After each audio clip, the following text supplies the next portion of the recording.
मोदी का दिमाग ठंडा है, ठंडा रहता है, लेकिन मोदी का लहू गर्म होता है। और अब तो मोदी की नसों में लहू नहीं, गर्म सिंदूर बह रहा है।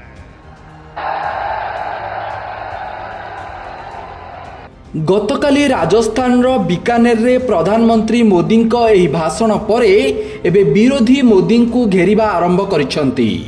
पहलगाम आतंकी आक्रमण रो जवाब रे आरंभ होइतिबा ऑपरेशन सिंदूर बड़ सफलता आड़कू आगकू बढ़ुतिबा बेले हठात अमेरिका राष्ट्रपति ट्रंप युद्ध विरति काहींकी घोषणा कले बोली प्रश्न उठिछि।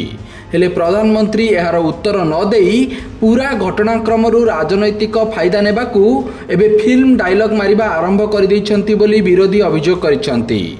मोदी को एही भाषण परे लोकसभार विरोधी दल नेता राहुल गांधी तांको कड़ा टार्गेट करिसंती।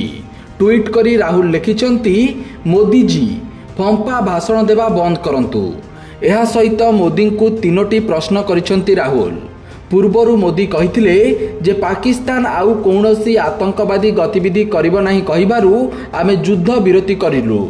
पाकिस्तान की तरफ से जब ये कहा गया कि उसकी ओर से आगे कोई आतंकी गतिविधि और सैन्य दुस्साहस नहीं दिखाया जाएगा, तो भारत ने भी उस पर विचार किया। एही वीडियो पोस्ट करिबा सहित राहुल प्रश्न करिसंती जे आपण पाकिस्तान को आतंकवाद उपरे काहींकी विश्वास कले।